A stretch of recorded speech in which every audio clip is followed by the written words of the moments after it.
Assalamualaikum warahmatullahi wabarakatuh. Sebelumnya, perkenalkan nama saya Rahmawati, NIM 2311017, kelas PAI 5A. Baik, di sini saya akan membuat video animasi bertema Mari Mengenal Rasul-Rasul Allah untuk memenuhi ulangan tengah semester mata kuliah pengembangan profesi guru. Dengan dosen pengampu, Bapak Dr. Andes Andi Muhammad Darlis, MPDI.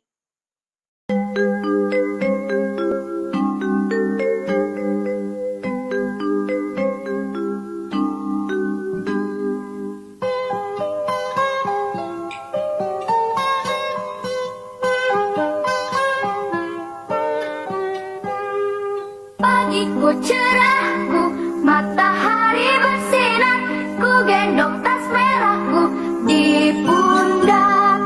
Selamat pagi semua, ku nantikan dirimu di depan kelasmu, menantikan kami.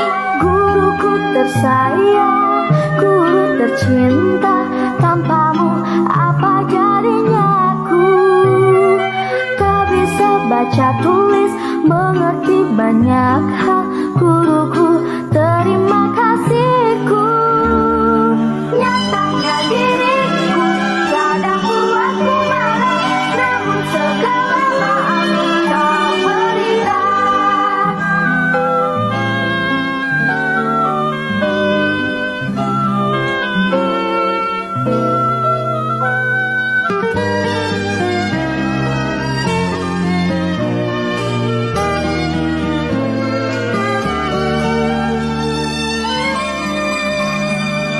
Selamat pagi semua, ku nantikan dirimu di depan kelasmu, menantikan kami. Guruku tersayang, guru tercinta, tanpamu apa jadinya aku? Tak bisa baca tulis, mengerti banyak hal, guruku, terima kasihku. Nyatanya diriku kadang buatmu marah, namun segala maaf kau berikan. Guruku tersayang, guru tercinta, tanpamu apa jadinya aku? Tak bisa baca tulis, mengerti banyak hal, guruku, terima kasihku.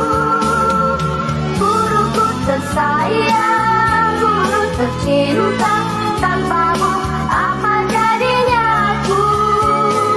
Tak bisa baca tulis, mengerti banyak hal, guruku, terima kasihku.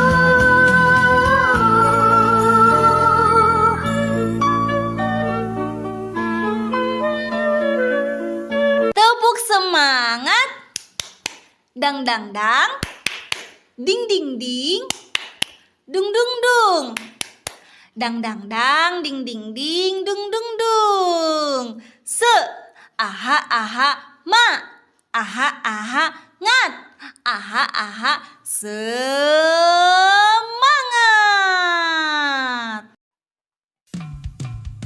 Tujuan pembelajaran. Yang pertama, siswa dapat menjelaskan definisi Rasul Allah dengan benar.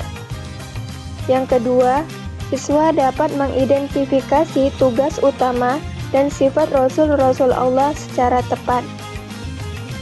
Yang ketiga, siswa dapat mendefinisikan Rasul Ulul Azmi sebagai Rasul-Rasul pilihan Allah yang memiliki keteguhan dan kesabaran luar biasa, serta menyebutkan nama-nama mereka, Nabi Nuh, Nabi Ibrahim, Nabi Musa, dan Nabi Isa.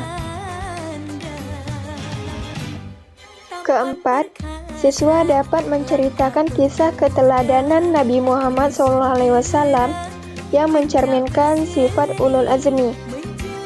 Kelima, siswa dapat menyebutkan dan meneladani sikap terpuji yang dimiliki para rasul, khususnya Rasul Ulul Azmi dalam kehidupan sehari-hari. A. Pengertian Rasul Allah. Rasul artinya utusan, sedangkan Rasulullah artinya utusan Allah Subhanahu wa Ta'ala, yaitu orang yang menerima wahyu dan berkewajiban menyampaikannya kepada orang lain atau umat manusia. Quran Surah Al-An'am ayat 48. Wa ma nursilul mursalina illa mubasyirina wa munzirin. Artinya, dan tidak kami mengutus para rasul melainkan untuk memberi kabar gembira dan peringatan. Ayat di atas menjelaskan tentang alasan Allah Subhanahu wa Ta'ala mengutus para rasul. Jawabannya adalah untuk memberi kabar gembira dan memberikan peringatan. Kabar gembira maksudnya menyampaikan janji Allah Subhanahu wa Ta'ala bagi orang yang menaati perintahnya. Bagi mereka diberikan kenikmatan dan kesenangan di dunia maupun di akhirat kelak. Rasul memberi peringatan, yaitu bagi mereka yang ingkar kepada Allah Subhanahu wa Ta'ala dan Rasulnya akan mendapatkan balasan buruk, yaitu neraka jahanam. Nabi dan Rasul adalah manusia biasa, laki-laki yang dipilih oleh Allah Subhanahu wa Ta'ala untuk menerima wahyu. Sebagaimana manusia lainnya, Rasul pun hidup seperti kebanyakannya manusia, yaitu makan, minum, berjalan-jalan, nikah, punya anak, merasa sakit, senang, susah, semakin tua, mati, dan sifat-sifat manusiawi lainnya. B. Tugas dan sifat Rasul-Rasul Allah. Para utusan Allah mempunyai tugas yang sangat berat, yaitu memimpin manusia agar hidup sejahtera dan bahagia di dunia dan di akhirat.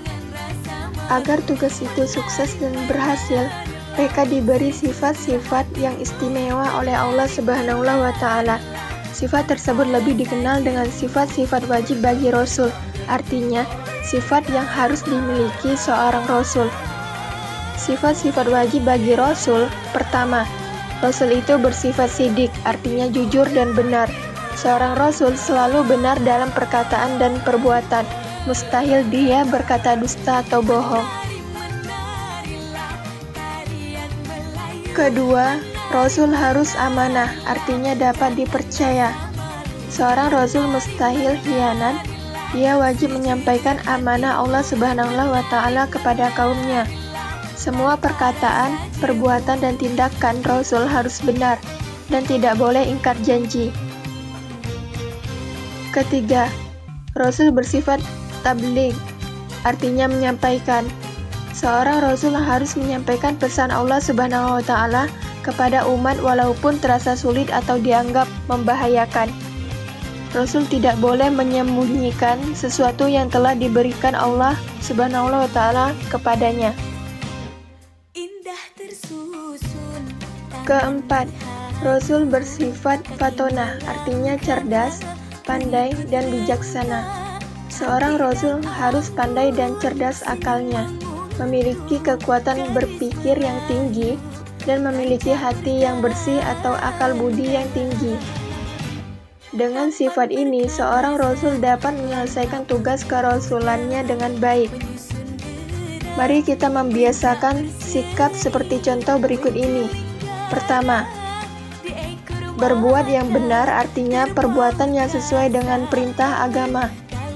Ucapan dan tutur kata harus baik dan benar, perilaku harus baik dan santun.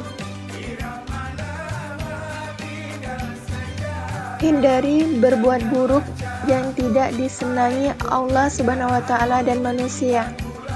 Kedua, kalau kita dipercaya atau dititipi seseorang, kerjakanlah dengan jujur dan ikhlas.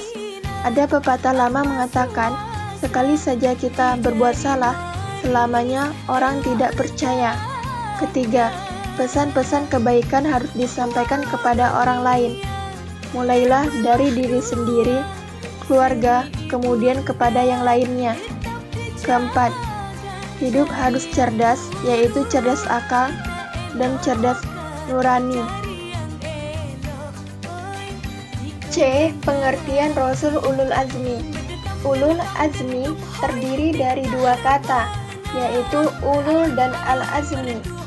Ulul atau ulu atau uli artinya mempunyai atau memiliki. Al-azmi artinya teguh atau tekad yang kuat. Ulul azmi artinya memiliki keteguhan atau tekad. Kalau disebut Rasul Ulul Azmi, maka artinya Rasul yang memiliki keteguhan atau tekad. Para Rasul Ulul Azmi memiliki keteguhan, tekad, ketabahan, dan kesabaran yang sangat kuat, serta teguh dalam menjalankan tugasnya, yaitu menyampaikan ajaran-ajaran Allah Subhanahu wa Ta'ala. Siapa saja Rasul yang tergolong Ulul Azmi? A. Nabi Nuh alaihissalam, B. Nabi Ibrahim alaihissalam, C. Nabi Musa alaihissalam, D. Nabi Isa alaihissalam. D. Kisah keteladanan Nabi Muhammad SAW sebagai Ulul Azmi.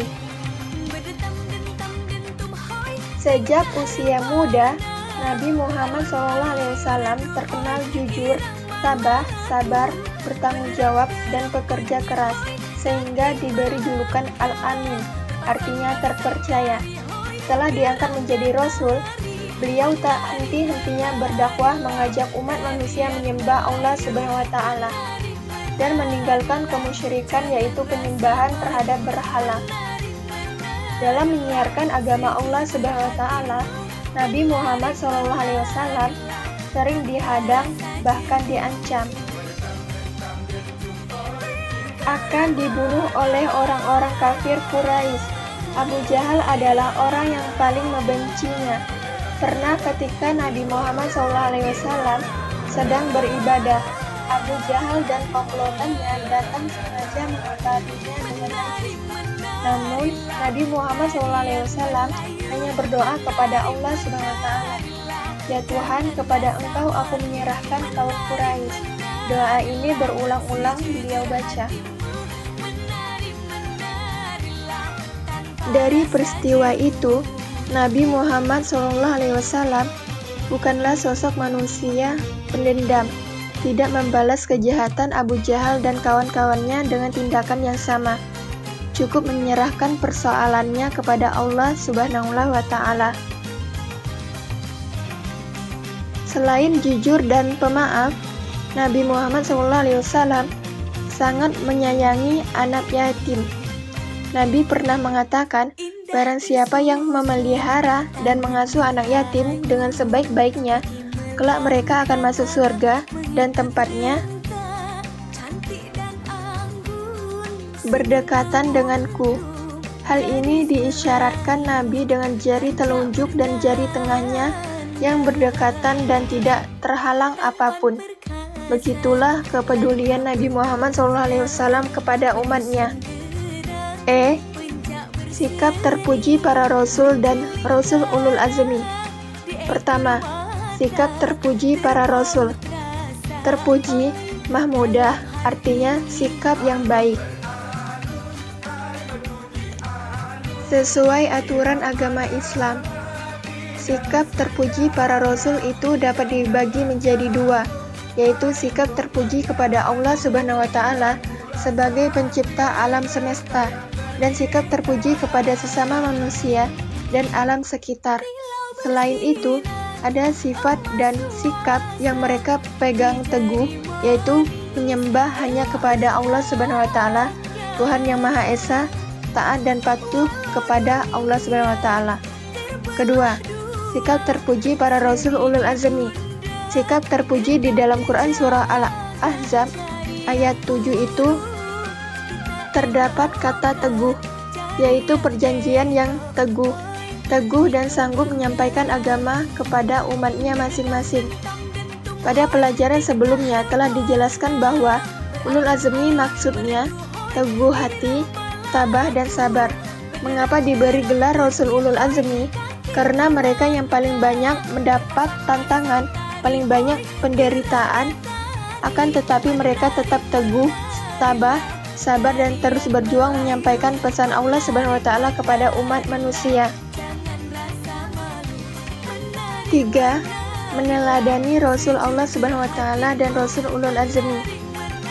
Meneladan artinya mencontoh. Meneladani atau mencontoh para Rasul dan Rasul Ulul Azmi seperti pesan Allah Subhanahu wa Ta'ala dalam Quran surah Al-Ahqaf ayat 35 yang ditunjukkan kepada manusia termasuk kita, yaitu Fasbir kama sabara ulul azmi minar rasul. Artinya, maka bersabarlah engkau Muhammad sebagaimana kesabaran rasul-rasul yang memiliki keteguhan hati. Berikut ini contoh sifat para Rasul Ulul Azmi, yaitu pertama, teguh dan sabar dalam belajar. Kedua, teguh dan sabar dalam beribadah, sholat. Ketiga, teguh dan sabar dalam mengerjakan tugas-tugas sekolah. Keempat, teguh dan sabar dalam mematuhi orang tua. Kelima, teguh dan sabar dalam pergaulan, tidak cepat marah. Keenam, teguh dan sabar dalam mematuhi peraturan, baik peraturan di rumah, sekolah, maupun di lingkungan tempat tinggal. Sekian materi yang dapat saya sampaikan, semoga bermanfaat untuk kita semua. Saya akhiri, wabillahi taufiq wal hidayah, wassalamualaikum warahmatullahi wabarakatuh.